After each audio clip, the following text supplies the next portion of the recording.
connected to traffic and transport policing, I was going through the city's website, the Have Your Say section of the city's websites, where they put up various documents for public conversation, and there I saw the city's draft annual police plan for 2026-2027. It's proposing a major restructuring of municipal policing. It's about amalgamating metro police, traffic services and law enforcement into a single metropolitan police service. Among other things also, it's calling for a larger SWAT-style unit and tactical response team of the city. The city says this is to combat the increasing violent crime that we're experiencing in Cape Town. JP Smith, Mayco member for safety, joins me now.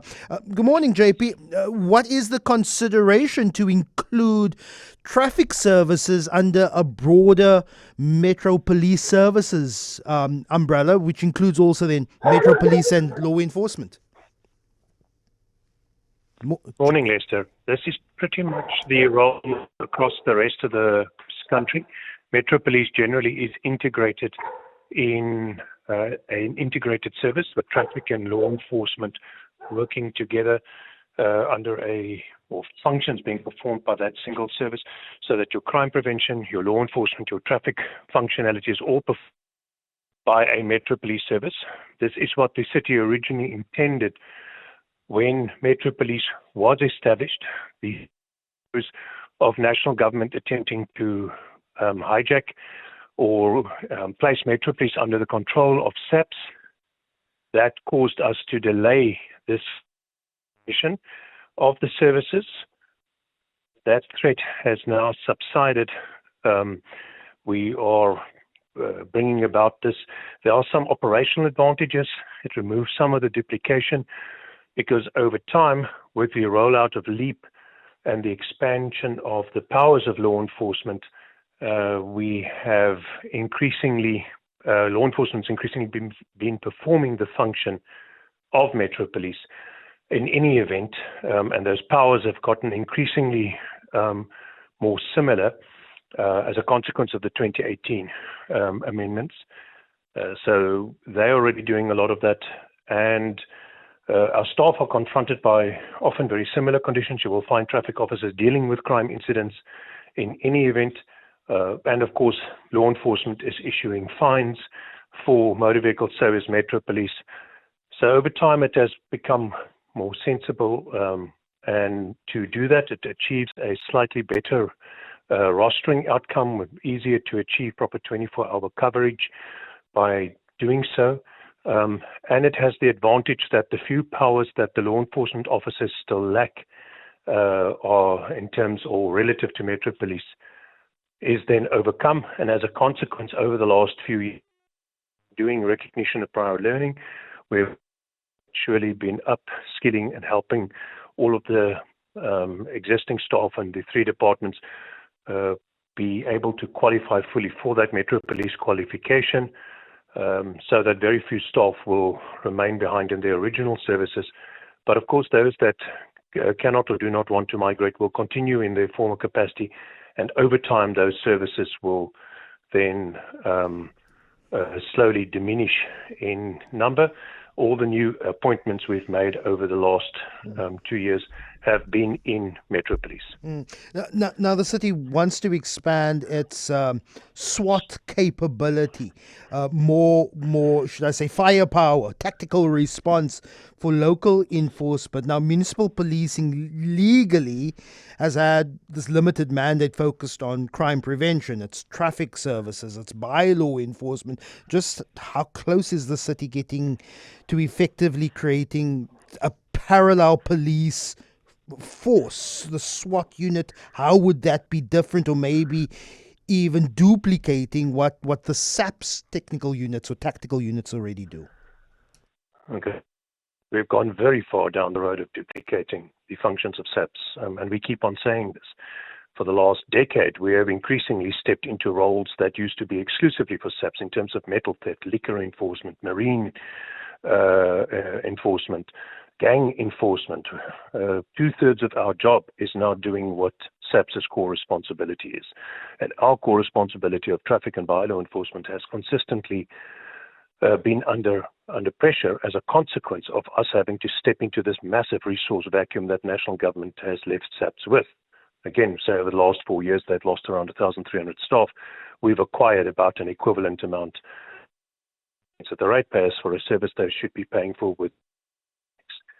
So there is definitely a very big extent to which we are duplicating national functions. The same is true for the investigative and crime information capacity we've built, because it's become necessary. If SAPS was fully resourced like it should be, we would not be in this situation, but it's not, and it's not going to be from all appearances.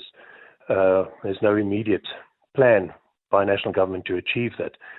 So we have a tactical response unit already in Metro Police. They deal with public order policing. They support SAPS during public order policing.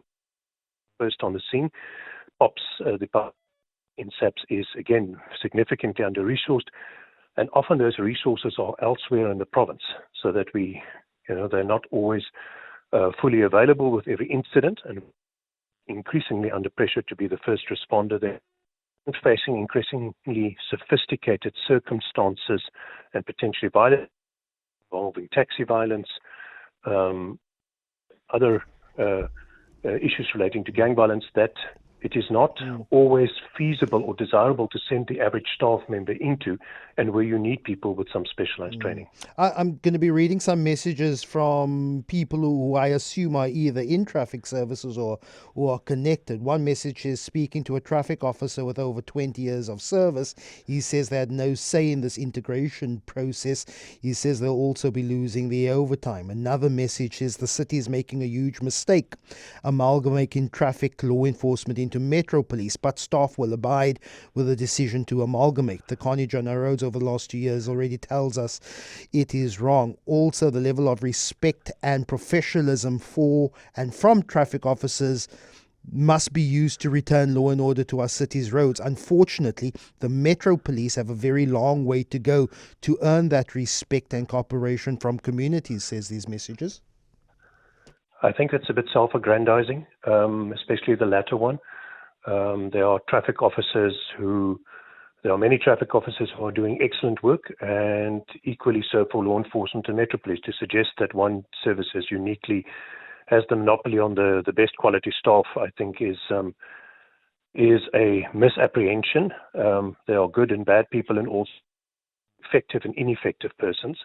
That's why command and control, and why you have body cams and dash cams and a computer-aided dispatch system to make sure you're utilizing all persons effectively, and everybody is doing what they are paid by the public to do. But the reality is our world is complex, and an officer that goes out on the road and is only enforcing a single piece of legislation, the National Road Traffic Act, and to some extent the National Land Transportation Act, is missing out on essential stuff. When I go on ride-alongs with traffic, which I do often, you often face more complex crime situations. You find people with drugs and firearms in vehicles. So the environment is very overlapping. Most crimes will involve a public road. So there is a principle that says he who controls the roads controls crime. And if we're able to more effectively do crime prevention also on our roads, it will strengthen that outcome. There is a risk that if all your services are on Metro Police, you will focus too heavily on crime, enough on the traffic and bylaw enforcement. Sounds already a little bit in that space. Like all the other metros who race to create Metro Police forces to compensate for the lack of SAPS deployment, there is the risk that you forfeit your core constitutional competency that nobody else is going to perform in favor of doing that thing that is most threatening, crime prevention, and where SAPS are not adequately resourced. You then neglect those core competencies, and for that you need effective command and control, hence a system like EPIC. JP, there's also in this document saying a formalizing of relationships with private security companies as law enforcement. What would be the memorandum of understanding between the city and the private security industries, who then goes about in keeping or holding accountability. Last week we spoke to the Private Security Regulatory Authority, who says, well, they are looking at more complaints around the heavy-handedness of private security. What is the basis of a formalization with private security? So I agree with you that they are big, because they may well be working in the public, and they also work in the interest of those who employ them. So that's why private security can never replace the police, SAPS and Metro Police, traffic and law enforcement. That's why we need them, and why I prefer the rent-a-cop arrangement with a law enforcement officer to private security, and why the city has been insourcing much of its private security to its own enforcement services. So the short answer is that there is a principle called plural policing, in terms of which you must make crime fighting the whole of society's business. Every entity of society, of civil society that can help, just like with disaster management and fire prevention, you must seek to mobilize. We did, after the July 2021 riots, when they attempted to arrest Jacob Zuma and riots broke out extensively across Gauteng and KZN, have a very effective partnership between private security, neighborhood watches, SAPS, and the city enforcement services. And as a consequence of that, we learned a few valuable lessons, one of which is that we do need to constantly drill and practice to make sure that we're all on the same page. So a couple of weekends ago, such drill with and private security and others, where we simulate various challenging circumstances, a lost child, the planting of an explosive device, a public disorder incident, and where we then practice how, for those neighborhood watchers, how to be activated, how they respond, how they keep in contact with the jock, so that if we ever have a replay of a July 21 scenario or a similar public disaster situation, that the neighborhood watchers and civil society is fully incorporated, understand their role, and that we all pull together as one. Extremely commendable program, and long-term consequences are going to be very beneficial. And as part of that, we also do work with private security in many areas. They add a lot of value. Indeed, there are some that are problematic. JP Smith, Mayco for safety, community safety here in the city of Cape Town.